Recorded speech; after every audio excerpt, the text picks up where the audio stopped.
Anthony Moyles, good morning. Gents, how are you? Fantastic. I don't mind waiting for the foreign game every now and again. Wow, he's gone all in. Shots fired, I love it. True Gale has entered the studio. Well, I'm very... Bring yourself to watch it yesterday. This is like, I feel like I've just come on to Today Tonight or something. It's quite argumentative this morning. Lads didn't have their porridge or something's up. It is. What can we all agree on in Gaelic football? Diving. It's a scourge. It's a scourge. Yeah, speaking of the foreign game. See, it leaks in everywhere. Is it a scourge? Is this one of these things that happens in the league where we focus for 2-3 weeks on something that's not the actual results and we can isolate a couple of incidents, or is there a greater issue here with players getting a little nudge, and there's a lot of dunce in Gaelic football and just throwing themselves down?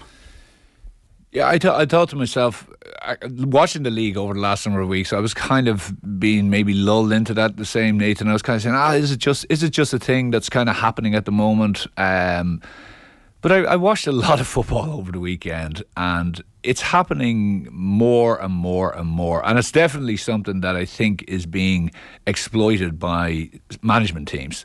Honestly, by the way, this happens every year, you know. There's always kind of these unintended consequences when things are changed or a rule is brought into whatever sport. And the big rule, of course, and the big thing that has always been a bit of a misnomer in GAA is the tackle.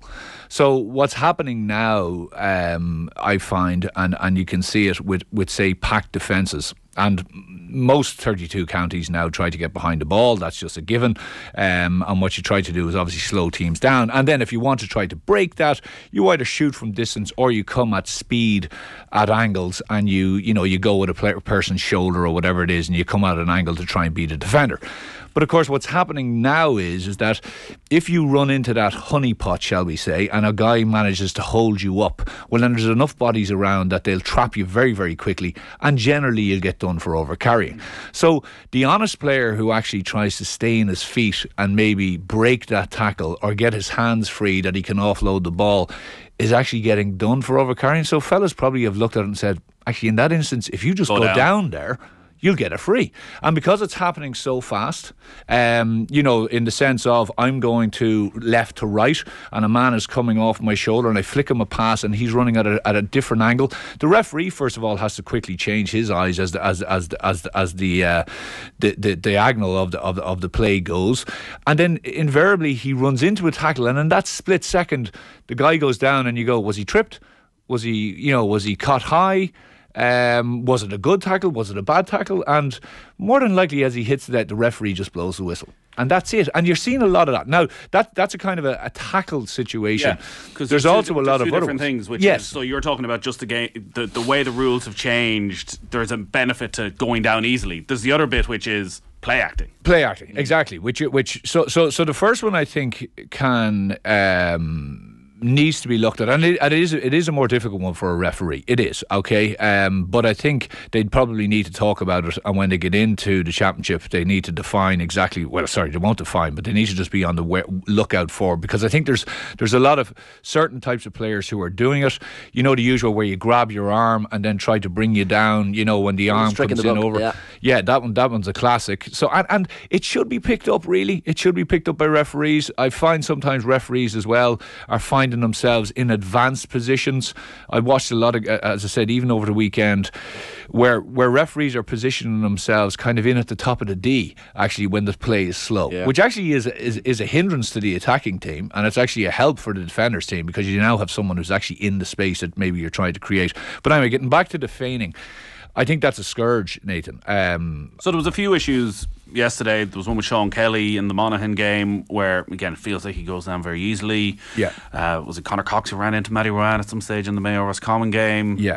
That is part of the problem here, that there's such a pressure now being put on all the officials, the umpires, to see everything, and that they kind of feel if something happens, the referee will come to them. What did you see? I'm not sure. There was a little coming together.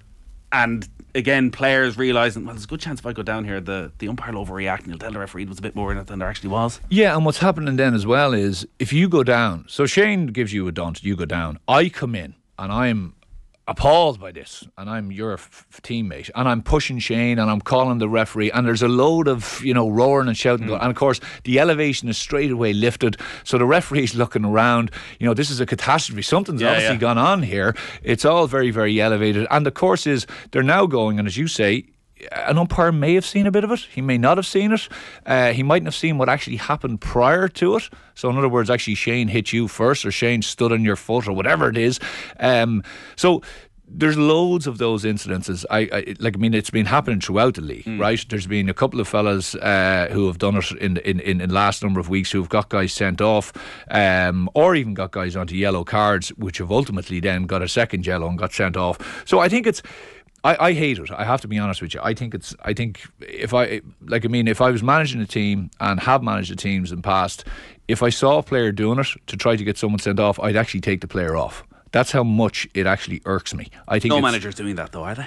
They're not, but that's, I don't care. I'm talking about myself.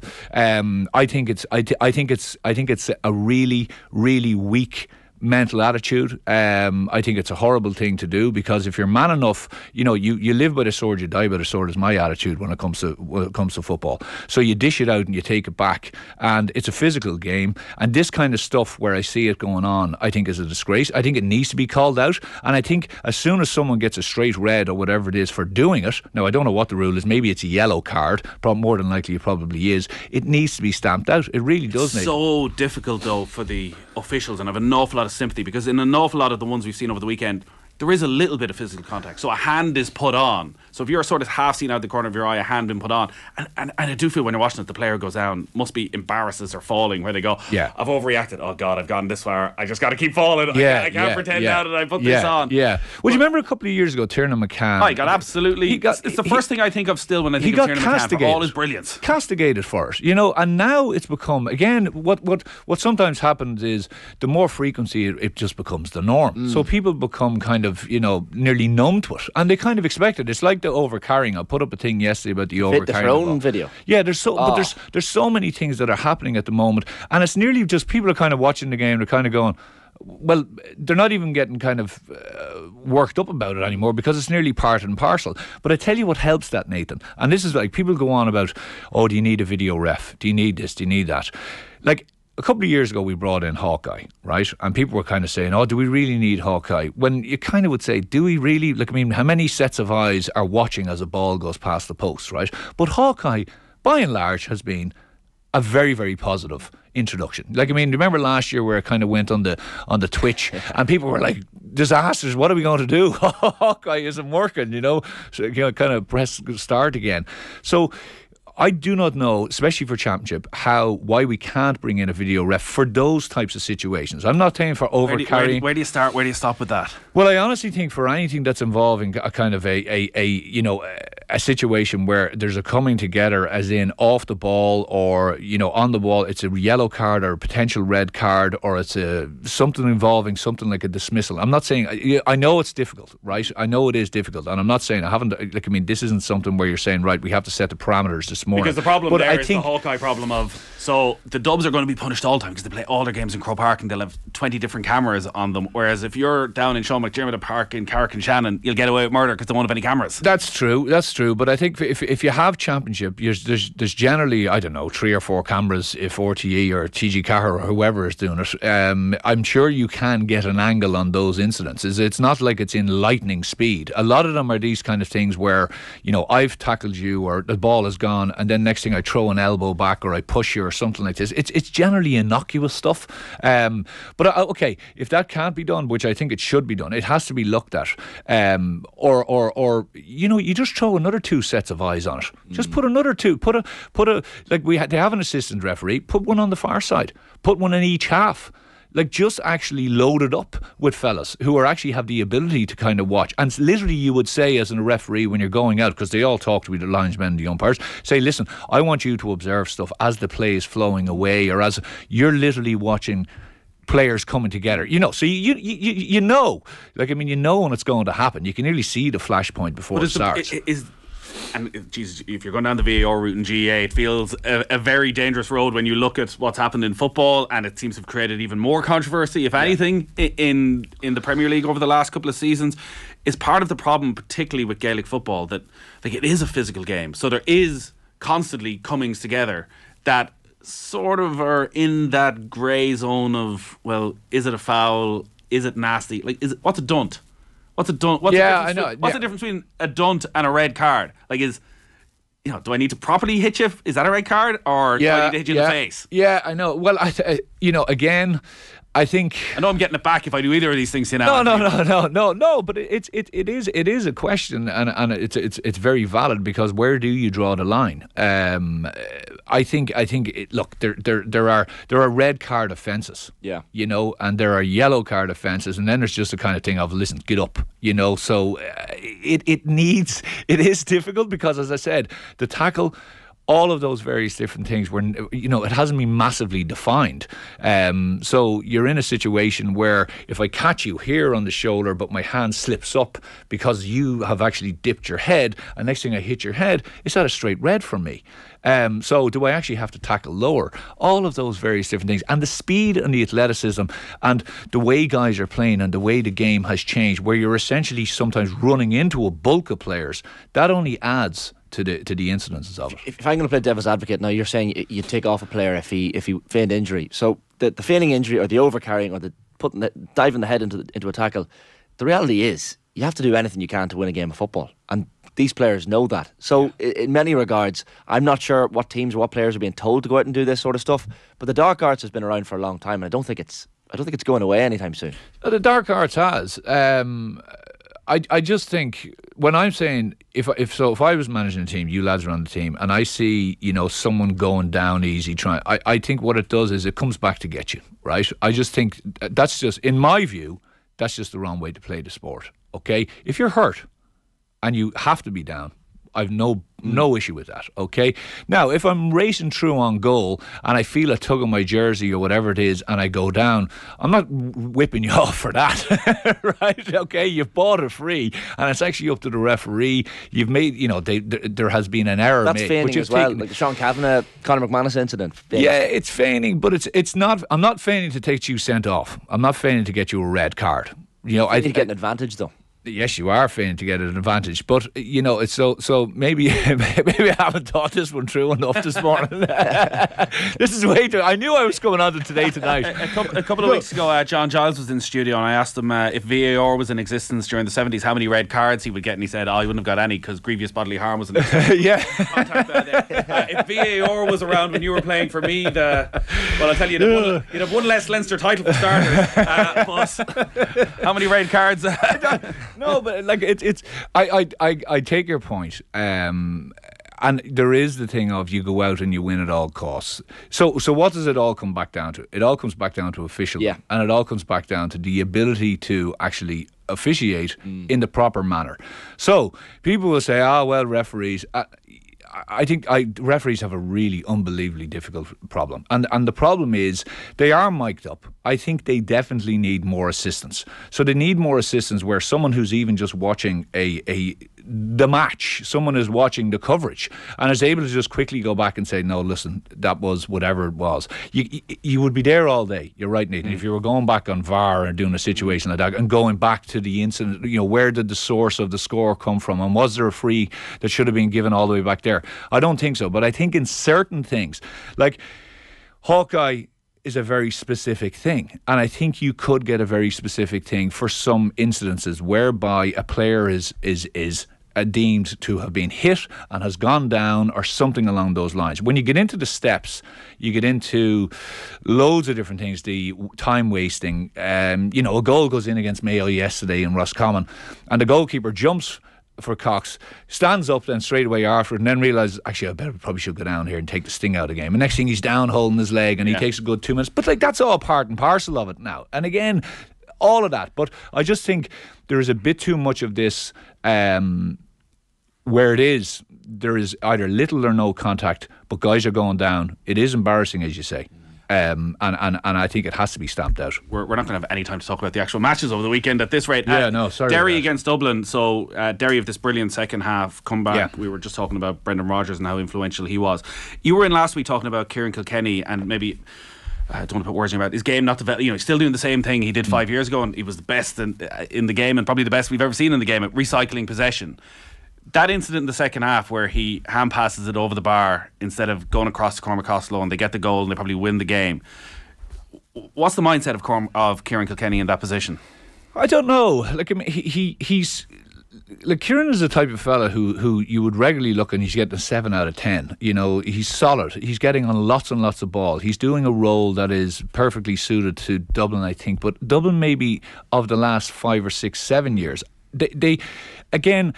Do you feel when you say 7 out of 10 every game, do you feel he sacrifices himself for the team, that actually he could be, and he could have been the star man of that team for the last 5, 6 years? He could be a Brian Fenton, a 9 out of 10 every game, but actually he plays within himself for the betterment of the group? Well, I think what he does is he provides a very, very solid, sure role, which is that he very rarely gets dispossessed. He very rarely gives the ball away. I'd say his stats are that most of the time he is delivering, and as I say, he's very, very little balls given away. But I think the modern game, you have to be able to, we've spoken about this loads of times, you have to take chances, okay? You have to be willing to either offload as you're coming, like rugby, into a tackle. You have to be willing to take a chance to go at teams. You have to be willing to put a long ball in every now and again. You have to be willing to spread the play quickly, or else you're just going to go into this lateral game, which is killing sometimes teams in football games. So, but I think when he looks inside, they're light up front, Dublin, at the moment. Lorcan O'Dell, Dean Rock didn't really do great yesterday. Costello was in and out of it. They're working hard. They're all working really, really solid, but they just don't have that spark that they had in that forward line where it really scares the daylights out of you as a corner back. Even Con flashes of it. But the one where he comes in, I think what's going through his mind there is probably conservatism, really, Nathan, because if he looks up and takes a quick scan across, it's a quick hand pass to Costello, and dare I say, they probably win that game there, because it's 64, 65 minutes on the clock, and Costello sticks that away, and they probably push on. So it's just, I feel with that Dublin team at the moment, like Lee Gannon kicks 3, I think Fenton got 2. So where the score, whereas before it would have been always very forward heavy scores from Dublin, now it's been spread around, and there's nothing wrong with that, but you're kind of thinking, what are we not doing that we can't get our inside guys on the ball to take shots, to take scores? And look, fellas will probably argue and say, well, that is the modern day. You need cornerbacks and you need half forwards and midfielders or halfbacks taking points, and that is true. But also, you would think with the power that they have up there, that they need to be getting more. We knew Division 2 was going to be where it was at this season. I mean, you just look at the 8 teams at the start of it. Kildare, I mean, I don't know where to start with Kildare. 7 points they only scored against Derry and Cork, I think. 12 points at the weekend, but still losing to Louth by 5 points. And they're in serious. I'm just looking at their fixture. So themselves and Clare on 2 points. Kildare have Limerick away and Meath at home, whereas Clare have Derry away and then Limerick at home. I can feel his eyes on me straight away. I know exactly if Kildare beat Limerick next week, it's probably going to be Kildare Meath. I can guarantee you Meath now have the it'll dubs. be Kildare Meath on the last day. It's just relegation shootout. Yeah, it's just written in the stars. Who's going down? Because two relegations on the trot would be disaster for Kildare. I'm not saying it wouldn't be a disaster to get relegated for Meath either, but I mean, there's so much on the line with the Tailteann Cup as well. If I'm looking at the psychology of it, Meath go in against Dublin in Navan, and most Meath supporters will go to it thinking, well, we're not going to win this game, so a good performance is kind of what. So what's a good performance? Is that being bet by 8 or 9 in the end, and you just loads of effort and da. What? So if you get that, the psychology may not be too bad going into that last game. Okay, Kildare play who? Kildare have Limerick away before the Meath game. Well, like Limerick could have beaten Meath yesterday. Okay, Meath missed a bit at the end, but Limerick, and that's after Limerick getting their handed to them for over the last number of weeks, right? So, definitely the confidence is low in Meath. The defensive setup is poor. So you're coming in deciding if Kildare managed to get back on the horse a bit against Limerick, now their confidence is kind of getting back up to saying, right, and it is a shootout. And Kildare, Meath, Kildare, it always seems to be the last game. Geez, the amount of times we play Kildare in the last day in Navan is unbelievable, and generally it's for something whether you're either getting promoted or relegated. So I don't know what's Kildare looking bother. Like Louth won that game pulling up, lads. Pulling up. They had the game probably done by half time. Glenn Ryan, I think, feels like a fella, he's saying getting back to basics, and our basics aren't good. That's what does that mean? That's the kind of guy who's probably scratching his head. He's not saying our defensive system's not good, he's saying our basics are not good. That's not something either an inter-county manager can sort. Like, that's stuff from being a kid. If your basics aren't good, if your kick pass and your decision making isn't good when you arrive in, I know it can get better, but you need that stuff when you land as a senior inter-county player. It's a worry for a team that were Division 1 and are now Division 2 and are now potentially looking at Division 3. So what has changed? Because I would have felt, like, even from the first, if we rattle back to only about 5, 6, 7 weeks ago when they played Dublin in Croke Park, they could have bet Dublin that night, and they looked quite decent actually, Kildare. And so confidence has been ripped out of that panel. They're trying everything and anything to get things going. And kind of a la Tyrone, I know we spoke about this last week, they need a spark. Tyrone have got that spark, and the spark only comes from hard work. And Tyrone put that in against Kerry. You watch the intensity that Tyrone brought to that. Every single fella did their job. Every single guy chased and harried and hassled. And if you watch the flip side to a Kildare, just even watch the second goal. As soon as it happens, there's 2 or 3 Kildare guys coming back. They don't sprint back to the D. They don't get back to the danger zone, and the goal goes in. And they're the small things. The spark's not going to come from a guy kicking 1-7. That's not going to happen. The spark only comes from putting the shoulder to the wheel. And Tyrone did it. And now, all of a sudden, Tyrone are like, oh. Monaghan, Tyrone and Clonus the next day. Delete all the Tyrone in crisis articles that we did last week. Exactly, Anthony, great stuff as always. Thanks for joining us in Cheers, studio. Lads.